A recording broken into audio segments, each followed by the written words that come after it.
Hi, everyone. Welcome to this week's ChatterBoss Office Hours. Today, we have with us Lebris, and this is a super impressive guest with us. Matt his podcast is in the top 1% of podcasts, which I had to do some research today. So Spotify alone has 4.7 million podcasts. Is that accurate? I don't necessarily know how many Spotify has, but I think there's over 8 million podcasts in the world. So that would make sense to an extent. Yeah. Insane. 8 million podcasts in the world. And your podcast, Decoding Success, is in the top 1%. So a huge congratulations. It takes so much to build what you have built. And that is why we are here today. We want to learn from you. We want to understand what was your roadmap to success, and very much looking forward to this conversation. And for those of you who haven't listened to Decoding Success, Matt has had the opportunity. You guys are over 200 episodes at this point, and has had guests like Chris Voss, Mel Robbins, Mike McCallowick, Zaman John. Super impressive. And of course, I think that your most famous guest of all, your mom. That was a full episode. I appreciate it. Yeah, thank you for this opportunity. I'm really looking forward to this. I'm excited. So before we go into all of the details about, what it takes to start a podcast and grow a podcast and monetize a podcast, I have a question for you. Do you prefer being interviewed, or do you prefer being the one giving the interview? That's actually a really great question. I think at this point, I like to be the one interviewing. The reason being is because I'm just so damn curious. I'm getting the chills just saying that, and honestly, even a little teary-eyed. I learned so much from being in the seat of the interviewer versus interviewee, and I never had that opportunity before starting a podcast. And over the course of 4 years, your skills develop from a communication standpoint, and I've been able to ask questions in almost a selfish way, where I'm able to learn and get answers that I want to know for myself, and obviously impact others in the process. It's amazing, isn't it? When I was looking through the list of individuals that you had an opportunity to speak to, I was just thinking, what a cool life, right? Outside of all of the other things that, you have the opportunity to do, that there was an opportunity for you to speak to, in the being, your podcast being number one, right? In the category, but you're speaking to the people that are at the top of their categories, and you're asking them questions. And I can't imagine, being able to, there's that question, right? Like, if you had an opportunity to have a coffee with anyone, dead or alive, right? Who could it be? And when I was looking through the list of people that you had an opportunity to speak to, who is there that you haven't had an opportunity to speak to, that you still kind of have on your list? Yeah, there's a few people, and I'm in conversations with essentially all of them, but it hasn't happened yet. So I have a vision board. I'm not going to go and grab it. It might be a little corny if I showed my vision board.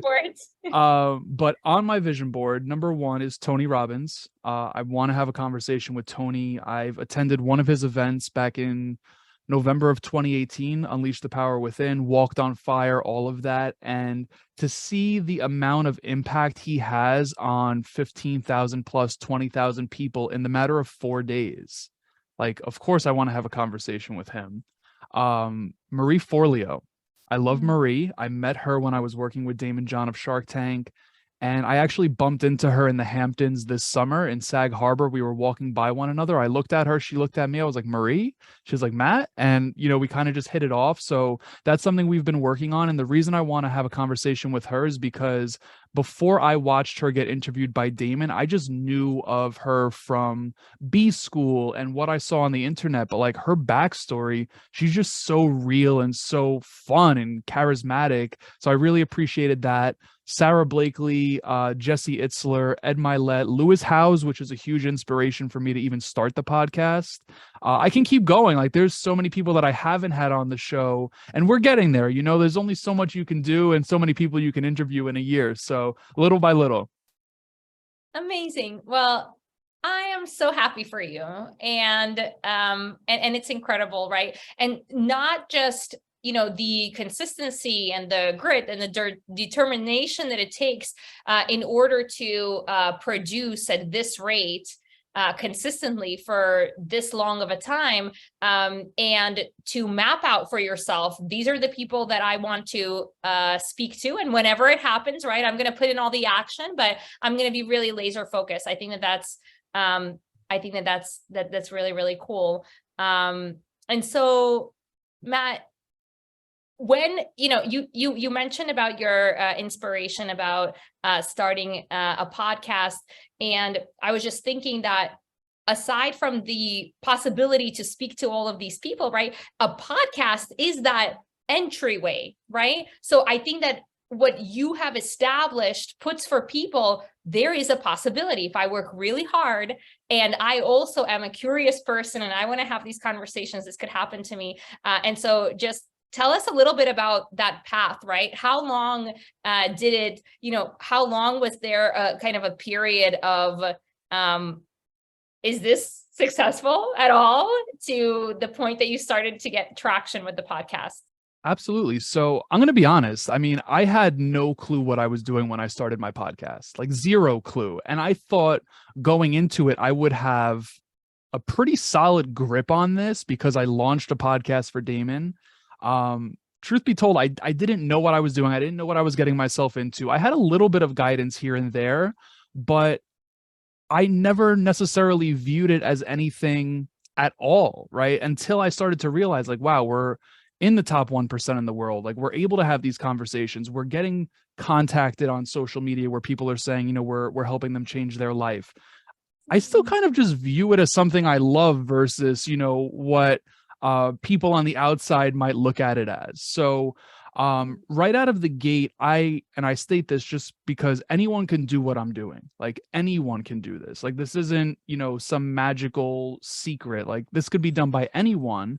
And when I started the podcast, right out of the gate, I was able to have a conversation with David Meltzer, who is someone that I view in a very high light. Not even just from a business perspective, but from a life perspective. And I think little by little, it made me become aware of the conversations that could be had. And I just kept trying for the next person. And don't get me wrong, I hear no way more than I hear yes. Like I hear no all of the freaking time. But I think it was just step by step on the ladder. And don't get me wrong, I definitely tried skipping 10 steps at a time every now and then.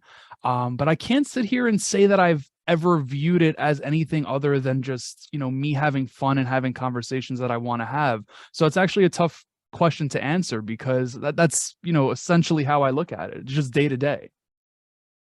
And so, I think it's inspiring, right? When we see someone accomplish something that feels big for us, and they say, hey, you can do this too, right? That feels very inspiring because, sometimes we're at the very beginning of a journey for those, entrepreneurs, assistants that are looking to get started in podcasting. That feels like, like couch to marathon, right?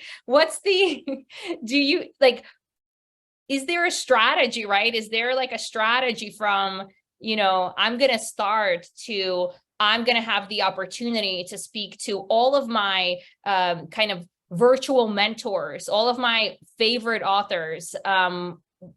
What could that possibly look like when you're just getting started? Step one is intention. Like, what is your actual intention for the podcast? And throwing it out there, this is not how I went about it, but this is how I would go about it if I was starting over, right?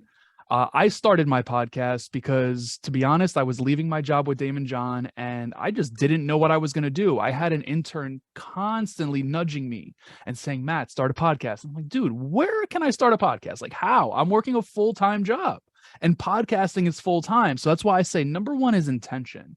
Like, what is your reasoning for wanting to start a podcast? Is it to have fun? Because that is a great intention, right? And I don't want to overlook that. Have fun, brand awareness, get new clients, have conversations, whatever the case may be, but you need to know your intention. Secondly, you need to be intentional with your time because podcasting is really, really time consuming. If it's not time being the issue, do you have the resources, meaning the skills to be able to edit episodes, the team to be able to edit episodes? This is how I would do it step by step. And then third thing I would say is purpose. And I don't want this to be misconstrued, so I'm going to try and give an example. Through my 4 years of podcasting, just getting educated, and this, top three things that I would say for anyone that wants to start. We talked about the two, but the third is probably the most important. And I'm going to give a random example off the top of my head. I've learned this over like the 4 years I've been doing this, is getting really clear on who you're speaking to. Because like you stated in the beginning of this, there are 7+ million podcasts in the world. But the great thing is, and I think the most famous doctor in the world once said this. He said, "There's no one in the world youer than you." His name just so happens to be Dr. Seuss, right? So like the message you're bringing to the table is super unique, which is exactly why I'm saying that anyone can do what I'm doing because our messages differ. The questions you would ask Mel Robbins are different than the ones I would, and that's what makes podcasting unique. So you need to know who you're speaking to, and I like to put it in a sentence.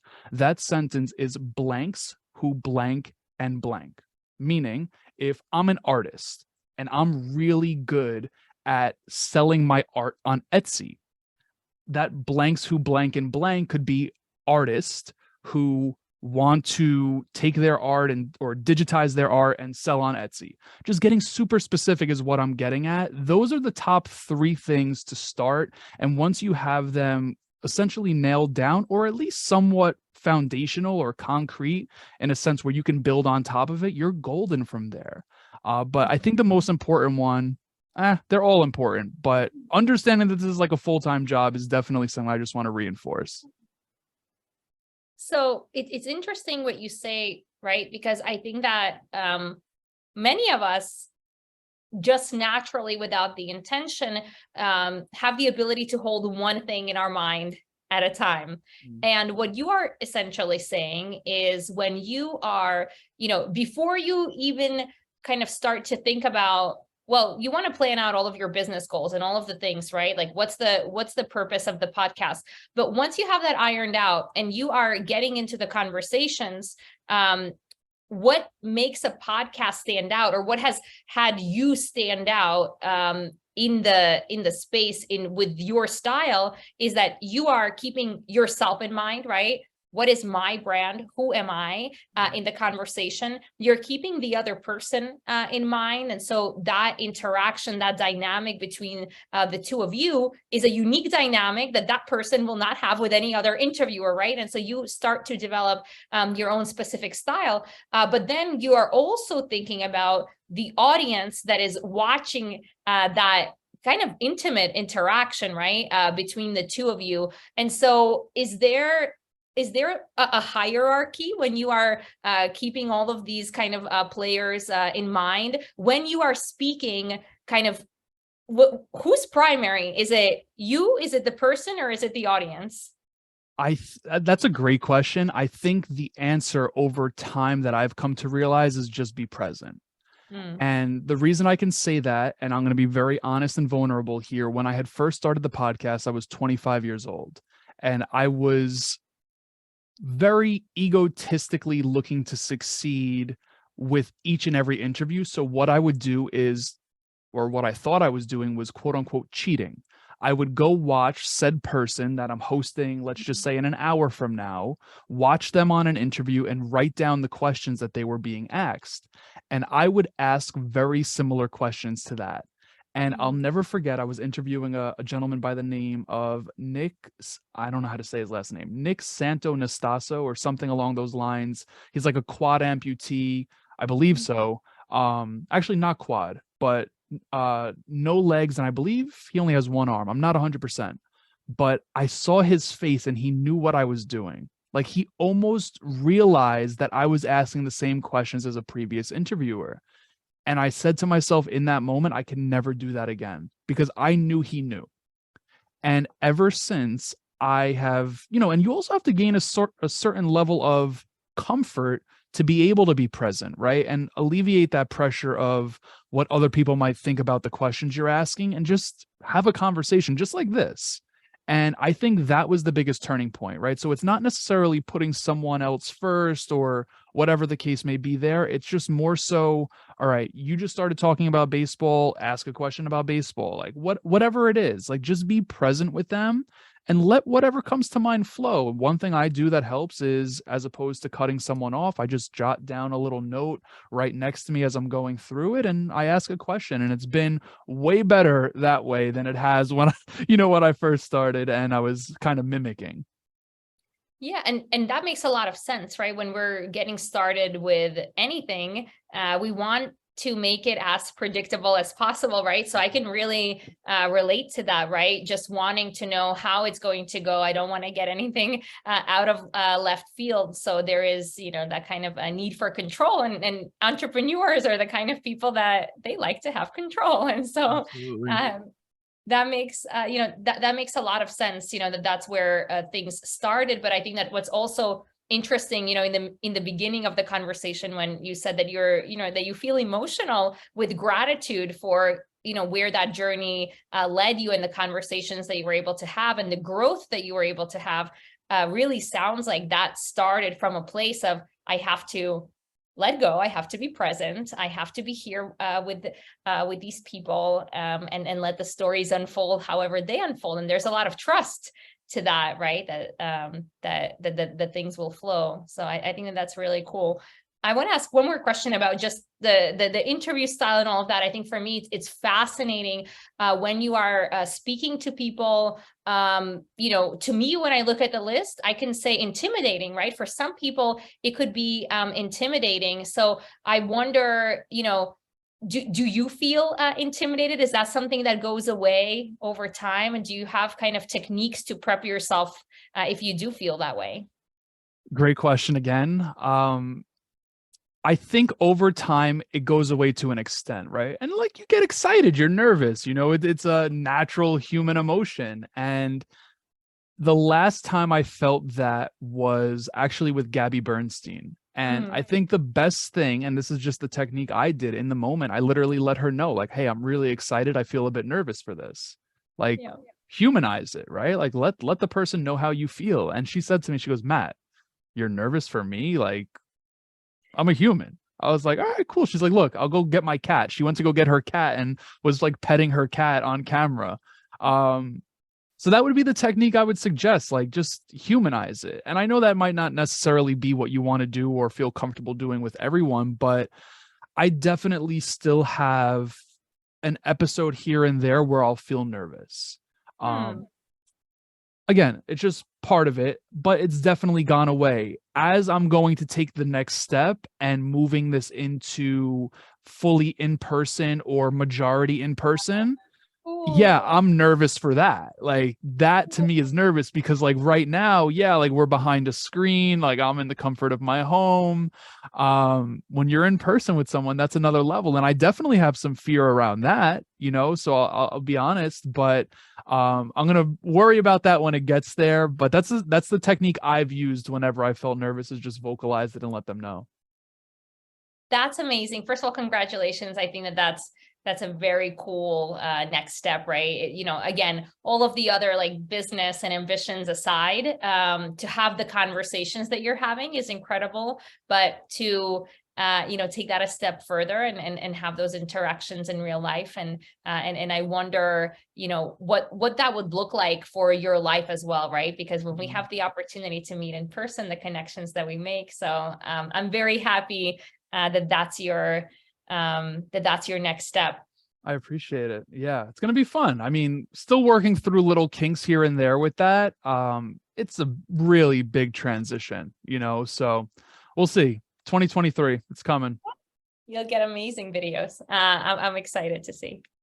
Yeah, it's going to be cool.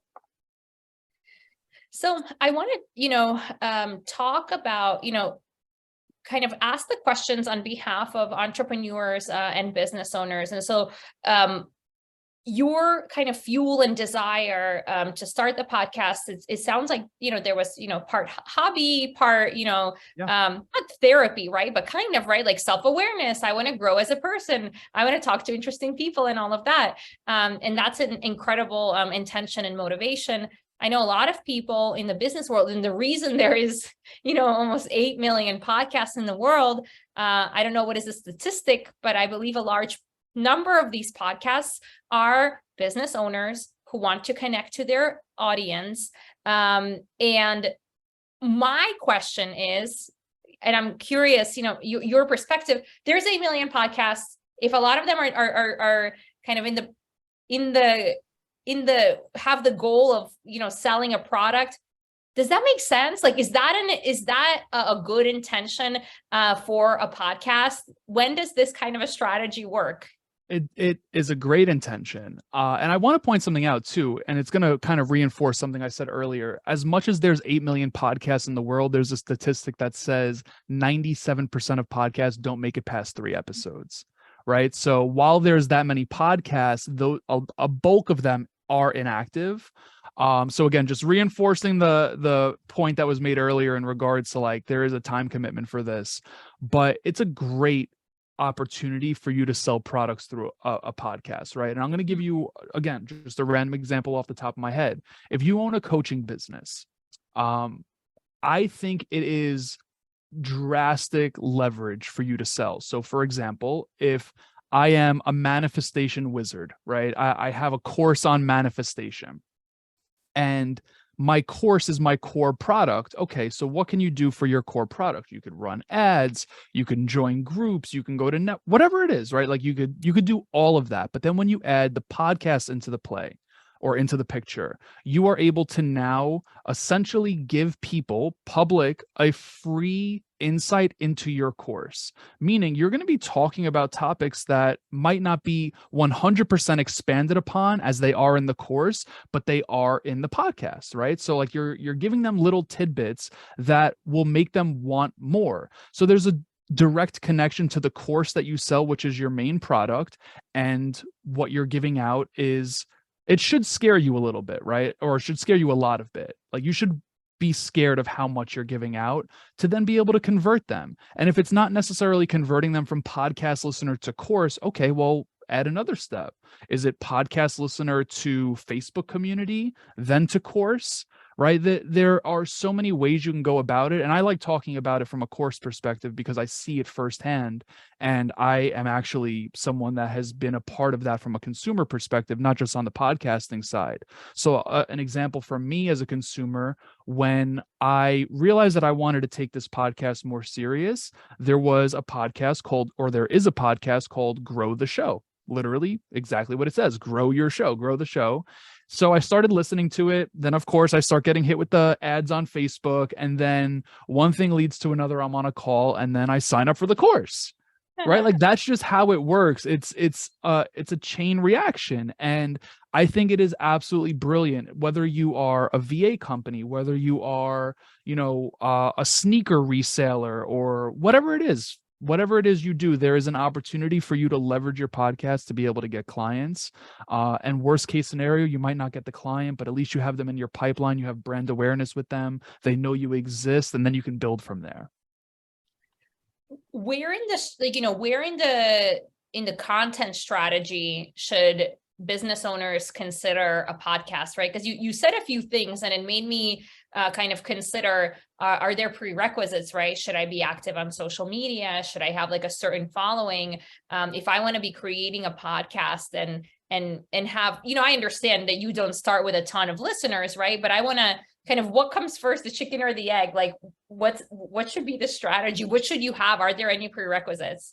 That's a great question too. And to be honest, I don't think there is a clear-cut blueprint. Like, yeah, of course, would it be nice to have 100,000 people on an email list before you start a podcast? Yeah, because then you can bring those 100,000 over to the podcast. Like that would be brilliant.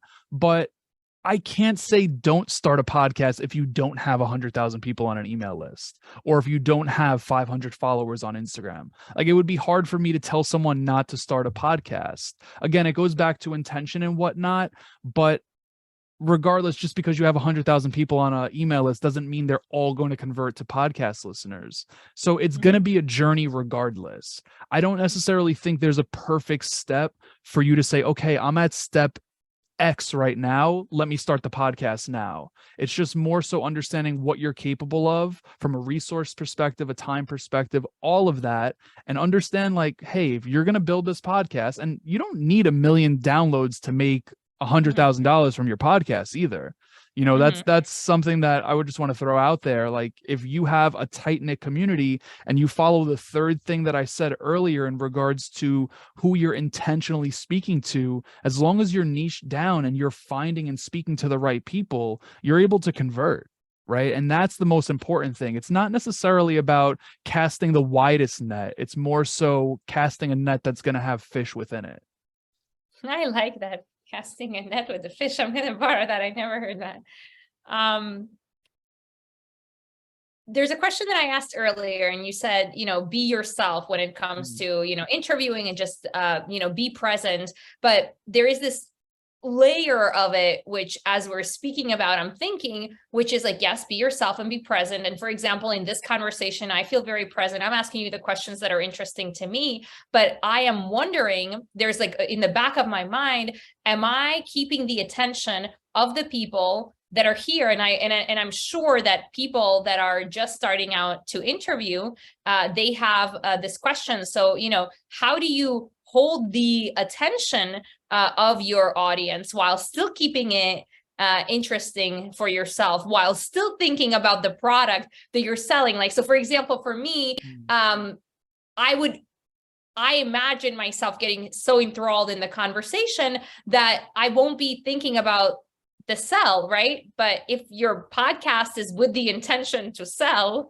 how do you structure that authentically? Yeah, that is a great question. So let's unpack all of that. I think number one, it comes down to who you're speaking to. And I'm using this as an example. If you have an interview podcast, right? Because you might have a podcast where you don't do interviews and it's just solo episodes where you're speaking, right? Like, that's a whole other thing. But let's just say you have an interview podcast. Number one, I would say ensure that they are aligned with your mission for your show. So if my mission for my show is to sell my manifestation course, I can't necessarily go and host LeBron James unless out of somewhere, I don't know, I've never seen him talk about manifestation, like, unless there's some way for it to connect, like, it really needs to connect. So that's number one, is ensuring that the content that you're putting out is aligned. And that means whether you have an interview show, the person that you're talking to needs to be aligned to that. And if it's not an interview show and you're just solo ranting, whatever it is, make sure that you're on topic. Like, that's first and foremost. Let's unpack the rest of it though. What else did you ask in that question? Because I want to hit on everything and not skip a beat. Yeah. So it was, how do you keep the audience retained in mind, right? And Yeah. so, you kind of said, if you have the right if you have the right guest, then you kind of can't go, you can feel safe, because wherever the conversation goes, then you'll be okay, right? And if the person has the same intention as you and you're aligned there, so I like that. The second part of the question is like, how do you keep the attention of others? Like, I can ask questions that are fun for me, and I can talk to you for 5 hours. I have no idea whether what I'm asking you is interesting at all to anyone else listening. All right, cool. So that's why I wanted to hit on all of this. There are obviously statistics on the back end of Apple and Spotify and wherever that will show you your retention rate. But what I will say is this: to go into it and think that you're going to have every single person hooked and going through the entire episode, you're setting yourself up for failure. Like, we need to keep in mind and humanize this approach to understand that when people listen to podcasts, they're driving, they're working out, they're, maybe going on a walk, doing something, right? Oftentimes people consume podcasts while doing something. And when that something stops, there's a good chance the podcast stops. So if we're thinking we need to keep this person hooked the whole time, we're actually doing ourselves a disservice and keeping ourselves in our head. So I actually never think about that. Ever, ever, ever. Like, I'm never in an interview and saying to myself, you know what, I need to keep people interested. It's just more so having the conversation, keeping it on topic, which is where just authentically I think that what it means, right? That the people, to whom people, but there has to be, right? Perhaps it's something that is intuitive for you, but there must be some kind of hooks, right? There are some, some stories that you want to listen to longer, and then others where you're like, nah, I'm tuning out faster. So it sounds like there could be a part of it that's like subconscious and intuitive, but I wonder if you can draw out, like, there must be things that you do that are. So I'll give you this example. I don't do this, but there are podcasts that do. One thing that you can do to ensure that people stay hooked. Have you ever listened to Oprah's podcast? Yes, every episode, even when they're repurposing the show from 1945, Yeah, and it's like static in the background. I'm pulling it up right now. Soul Sunday, Super Soul, Oprah's Super. Oh no, Soul. I'm sorry. The one that I'm referring to is Oprah's Masterclass. No, I have to. She's okay. So she actually stopped producing this in 2019, but the reason I'm bringing this up is because of her editing style. Now, her particular editing style, I forget the name of it off the top of my head. Forgive me for that. But if you look up Oprah's Masterclass, the podcast, and listen to it, you will see a very different editing style than if you listen to Lewis Howes' The School of Greatness. And there's no right or wrong. But if you want to retain people, Oprah's Masterclass is a story. Like the way that she narrates this podcast, and it's an interview podcast. So her last guest was Dr. Condoleezza Rice. And she has an interview, but the way that it's actually edited, and it's a lot of work. This would be 2 jobs if you edited your podcast like this. That is another way to keep people retained and listening to the particular topic. Again, I'm not saying what's right or wrong, but I wanted to throw that out there as another way to have people hooked in versus me sitting here and saying, be present, be present, be present. There's a strategy to the editing style as well. And that's a really deep conversation. So if someone's listening to this and they haven't started their podcast, I mean, if you want to take a swing for the fences and go for that editing style, go for it. But as someone starting, I would never suggest it because it is a lot. It is definitely a lot, but that is definitely one way to keep people hooked to the end. So then, speaking about logistics, right? What are the kind of basics if someone is, ready? 2023 is the year of my podcast. What I know about entrepreneurs is that a lot of us are perfectionists. Yep. And so I can imagine a lot of people listening to this or doing their own research and, kind of starting to have like analysis paralysis about where they will get started. I know that I do this all the time. So what's the bare minimum in terms of logistics? For sure, you said some of the soft but very important parts, right? Have an intention, know what you want to get out of it. And I believe that to be one of the most important pieces probably, and that is what will keep you grounded, and that is what will bring success to the conversations and so on. But things like intro, outro, what do you need? Yeah, so let's talk technicalities because this is exactly where someone would start. Number 1, you need a host platform. To break that down for someone that might not know what that term means, let's call it like this. If you order something on Amazon today, that product is either at the distribution center already or it needs to be brought there. So when it's at the distribution center, it then gets brought to your house. So that distribution center is your host platform. Your house is Spotify or Apple or Stitcher or whatever platform you listen to your podcast on. So you need a host. Without a host, you cannot distribute your podcast. So an example of a host platform would be Libsyn, would be Anchor, would be Buzzsprout, would be Blueberry. I believe it's called Blueberry. There's a whole bunch of them out there, right? So I can't sit here and say which one to use. I'll tell you, I personally use Libsyn. It is the most classic one. It's the staple in the industry. Everyone's used it. Other people like Anchor, I believe, because it's bought by Spotify, and you could do cool stuff on Spotify. That's for you to decide, but that is step one. You need that host site. Now, another thing a lot of people get caught up on is equipment. They want the sexy stuff. They want to make sure that what they have. Listen, I get it, but you can start with the absolute bare minimum.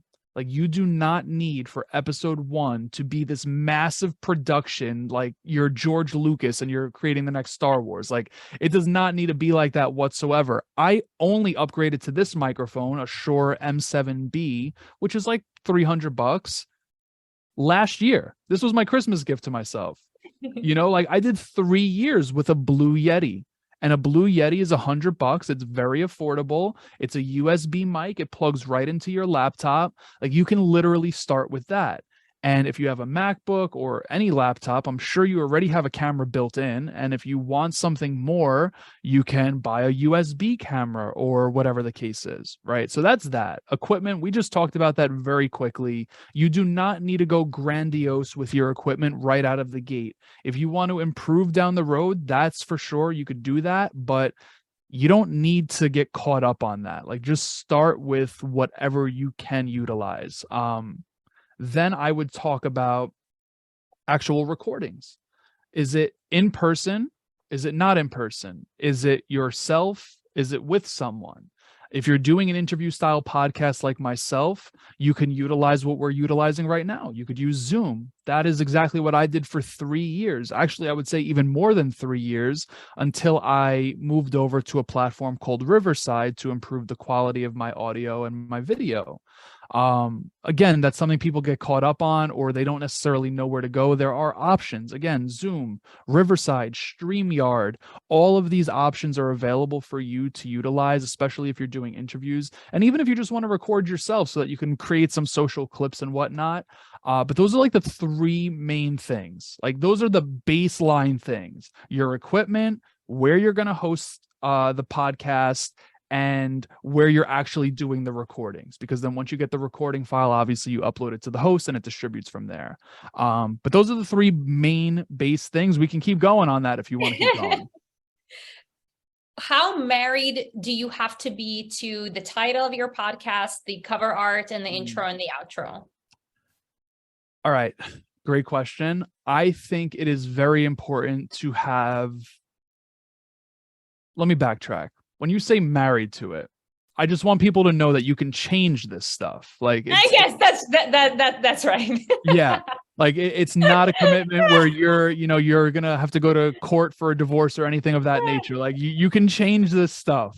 In fact, I actually change my podcast cover art every 2 years. Okay.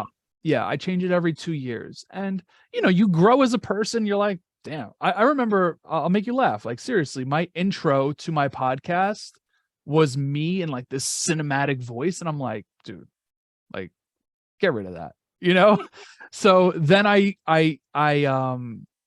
had a local artist, a hip hop artist. I'm born and raised in Queens. Like, that's what I grew up on. I grew up on hip hop. He created a custom song. He mentions the year I'm born. He mentions working for a shark. He mentions a lot of New York and Queens. And I really like that. But now I'm at a point where I'm like, you know what? Kind of over that. So, like, I just want people to know, like, you can change things. So when it comes to your cover art, when it comes to your title, I would suggest getting it as close to what you love the first time around, but just know what you love is going to grow and develop over time.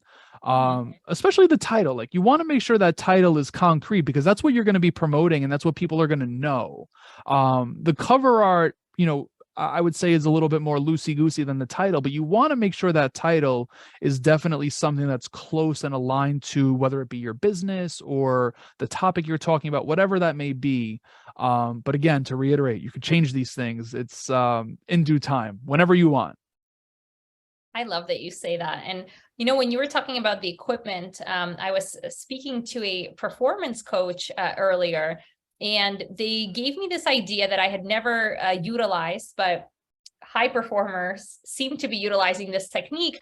And it made me think about the equipment. So the technique is get yourself to do something consistently. So for example, if podcast is on your goal, for 2023, and we know that 97% of podcasts do not produce more than 3 episodes, that means that the consistency seems to be hard. And so what you can actually set for yourself is, if I record, 20 episodes, I'm going to get myself, X, right? Mm-hmm. And if I record another, 40 episodes, then I'll get myself this. So I think that, there's a lot of discipline in everything that you've been sharing so far, from the fact that, from how you started, from how you kept going to the amount of time, but also I think that's a lot of also discipline to say, look, I'm not even, look at all of the people that I am interacting with, that I'm interviewing, and I'm not going to upgrade, right, to this microphone yet, right? I'm going to wait. And so I think that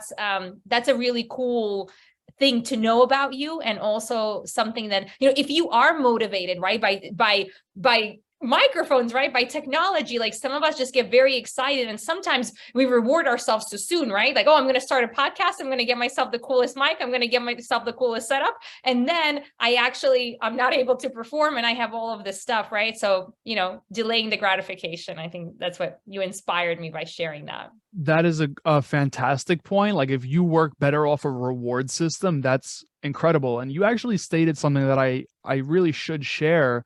You mentioned like recording 20 episodes and then getting your whatever it may be, whatever it is for you.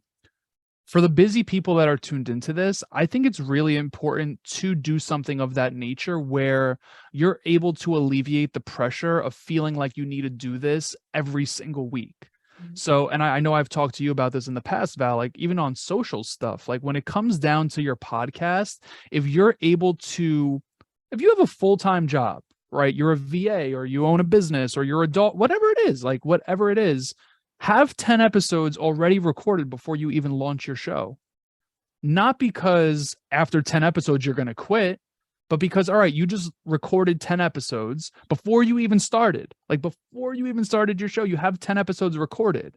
Then you have some leeway to mess up a little bit, right? Because that's inevitable. That's a part of the process. Like you're not going to feel the pressure or the force of having to get it done each and every day or each and every week or whatever it is. Like you're able to say, all right, cool. Like this week, it just didn't happen. Let me make sure I prioritize this next week. So yeah, you have a foundational cushion per se. And I just wanted to share that because you said 20 episodes and I'm like, you know what? I think that's a really important point to just convey and set people up for success so that they're not starting a podcast, putting all this money into it or not even money, but time, right? Putting all this time into it and then all of a sudden stopping.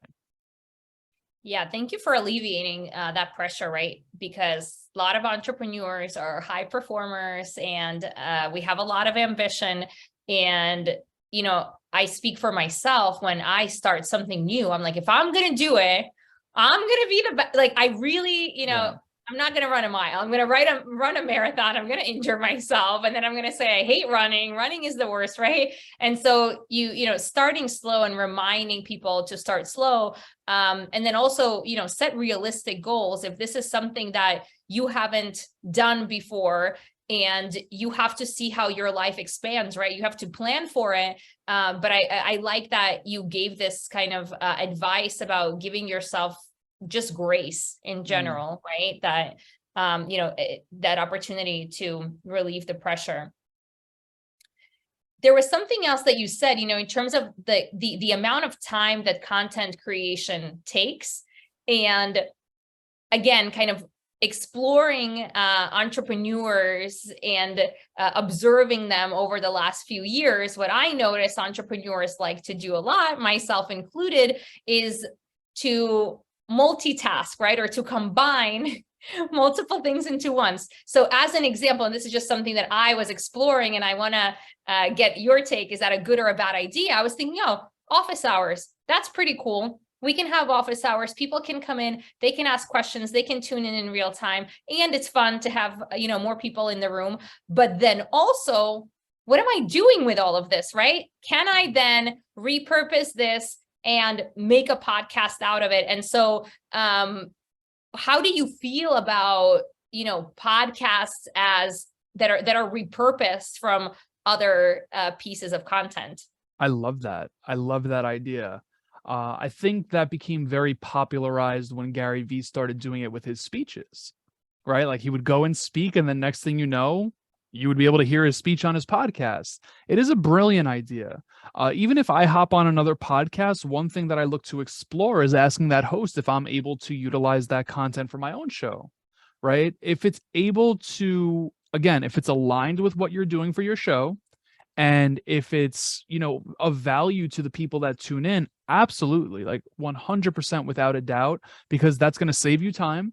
It's going to allow you to expose yourself to different audiences, especially if you're doing something like this, leverage other people's marketing. There's so many factors that go into it, but in short, I absolutely love that because it helps you out in so many different ways. So I know we have 10 minutes left, and I do want to talk about the monetization piece because, there are multiple ways to monetize your podcast. And you said something like, you don't need 1 million followers to get $100,000. Well, how many followers do you need to get 100,000? Or, how does listenership translate to dollars when it comes to a podcast? Absolutely. So there's numerous different ways, right? Like we already talked about one, which was the manifestation course.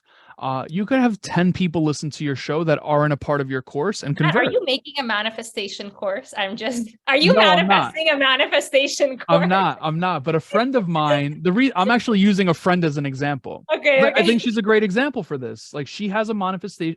I'm combining two words, manifestation and monetization. Now. I hope your manifestation course monetizes.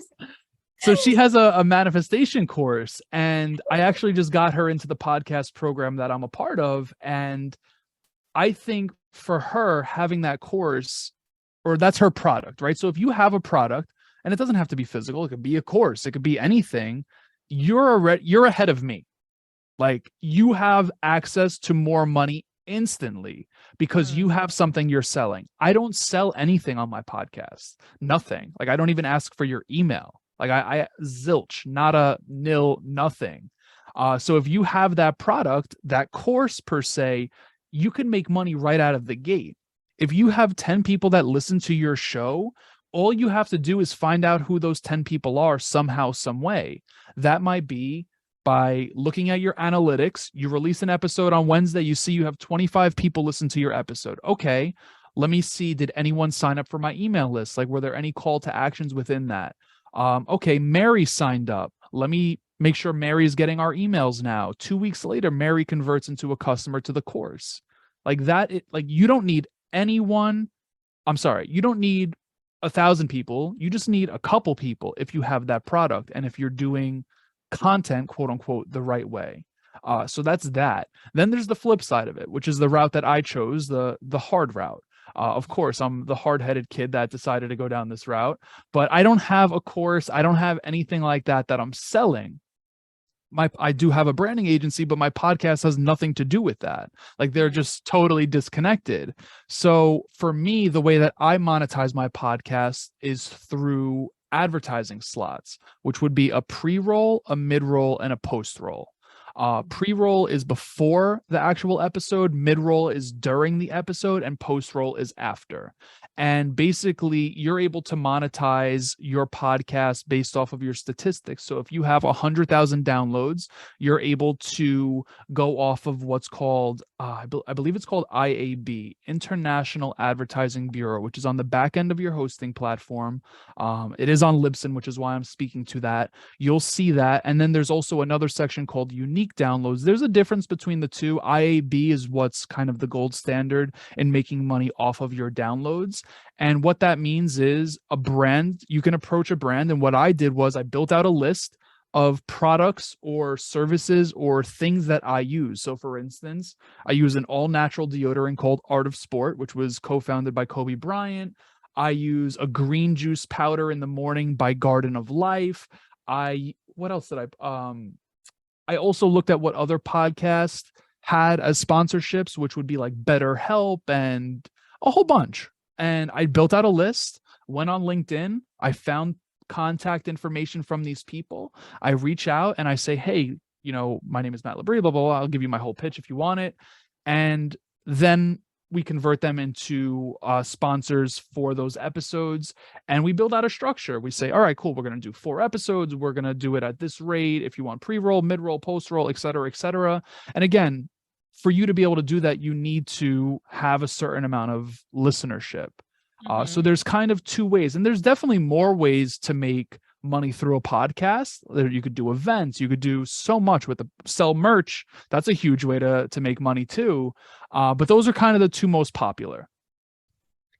And, for anyone here, listening, are entrepreneurs and business owners, with all different kinds of products, if they are interested in, in sponsoring your podcast, what is what's the right product, right? What's the audience? If you can tell us a little bit about that. Yeah, so our audience is what I like to refer to as high-performing millennials. I'm a millennial. Just what I mean by high-performing are people that want the most out of every bucket of life. And those buckets are finances, career, business, relationships, health, spiritually, emotionally, physically, mentally. They want the most out of all of that. And, so I'll give you an example. We are in contact with a wine brand that has no additives to the wine. So really cool, because I love wine, but not for nothing, there's a shit ton of sugar in that wine. There's additives to ensure that it's preserved.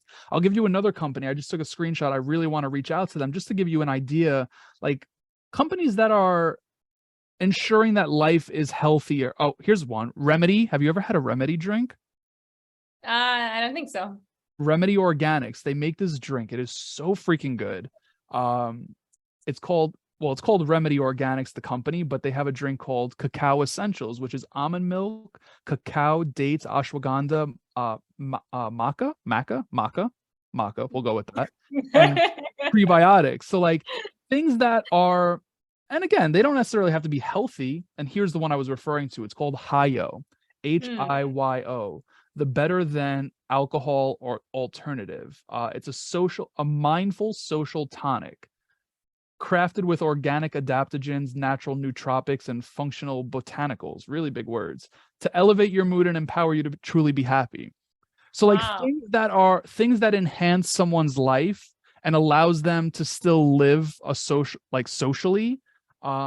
We had this other company called Viome, which is like personalized multivitamin, prebiotic, probiotic. So like you'll do like a blood and stool sample, essentially just leveraging your life or up-leveling your life in healthy ways. And it's not necessarily, I talked a lot about alcohol there, but it wasn't necessarily about alcohol. So just throwing that out there.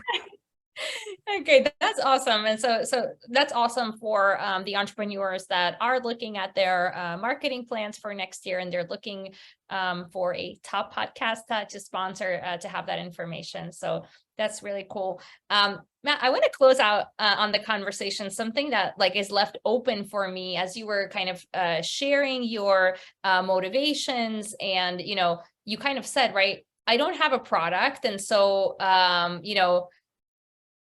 it left something for me in terms of like your creation into the future. And so I'm curious, there was, in the very beginning, I was just thinking, what would be so cool? Would you ever consider doing like, your 500th episode where like all of the guests from your podcast show up? I just imagined this like cool event, right? But that was like my dream for you, because I wanted to come to that event too. But if there's like something that like, what do you want to do with all of the knowledge that you are collecting here? That is such a good question. It's burning inside of me. I'm doing a few things, right? First and foremost, I am in the and this is totally free, which is why I'm sharing it. I'm not looking to make money off of this, but I'm redoing my ebook, which is a personal branding ebook, to help people, because that's exactly how I got myself in this position, right? It's just like how I conduct myself, relationships I've built. I credit a lot of that to my personal brand. I'm helping people get in touch with people like Mel Robbins, or when you're face to face with Damon John, getting a job like I did. That's where I'm starting. but I definitely see what you're elaborating on in the very near future. So I did an event for 200 episodes. Of course, I did it on a night in New York City where we got hit with a hurricane. We still had 150 people show up, which was incredible. And we didn't do a live recording, but I do see in the very near future, I don't know if it's this year or next. And when I say this year, I'm referring to 2023, where we do some type of gala-esque event where we're giving things away. Like it's like a charitable event where it's also a live recording. I see the vision for that, and we're close to it. I get excited thinking about this, but I very much so see that in the future. And yeah, I think for me, ultimately, like I'm not going to stop until, this podcast is making me a very comfortable living. That's the goal for me. I'm not saying that I want to be Joe Rogan. And just for context, we talked about me being in the top 1%. Joe Rogan's in the top 0.01%. So he is like, there's a very large gap, many decimal points between us. But yeah, like I just, this is it for me. This podcast is it. I don't know if it translates into a course or something in the future. I'm not sure, but it's a question that I've been pondering on. So we'll see.